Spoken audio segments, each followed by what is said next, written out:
I could do so many videos about Annie from episode 1 and 2, but as annoyingly as she has started out this season, I don't want to turn these commentaries into an Annie bashing platform. But nevertheless, Annie needs to chill, yo. Let me clear my throat. One thing about Annie from season 1 to season 2 is that she stays consistent. Consistently starting drama, consistently childish, and consistently unnecessary. The thing that I think gets to me most about this is that Annie has enough happening in her life to actually have an interesting storyline that doesn't revolve around her puerile and pointless raising of nonsense at every point with everyone.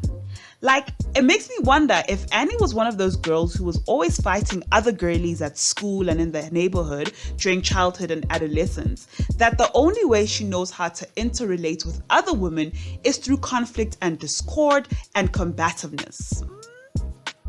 Annie is spunky and pink and such a girl's girl, and she has so many potential plot lines that could actually make her likable and relatable and an audience favorite. For one, she just got married. Her business was looted during the KZN riots and she has had to repair and rebuild that. She has that adorable beauty studio where she can host the ladies and get free airtime for her business. She just moved into her new house and she will surely be decorating. There's so much content in her life to give her a solid storyline and actually make her somewhat interesting and watchable. But instead, the sword she has chosen to fall on is that of being an immature nonsense starter, and to come onto our screens to live out her high school mean girl dreams bigly big. The thing to note about Annie is that she is persistent, like a dog with a bone, when it comes to the affairs of the other ladies' lives. But she is extremely guarded, closed off when it comes to disclosing even minor details about her life. Notice how quickly she shuts down conversation about her wedding and snubbing Londi London from the guest list. There are ample other scenes and exchanges between Annie and the other ladies which support the point that Annie is mad discreet about the matters in her life while always wanting to pry into the matters of other people's lives. It reminds me of a situation I was once in. I had a very close friend, who behaved in a very similar manner to Annie. We were close and I trusted her. She always had an open and listening ear when I would share about the happenings of my life. But she was not as willing to share about the affairs of her life and would be sketchy about details or just plain refuse to share things. Keyword, share. I began to wonder why it was that I was the only person depositing into the emotional bank of our friendship, but that I could make no withdrawal. Like I said, we were very close and I thought that the trust in our friendship ran both ways.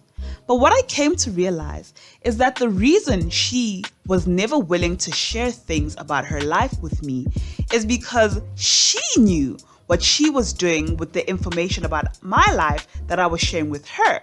And she wanted to avoid the risk of me knowing things about her out of fear that I would do the same thing with her information as she does with mine.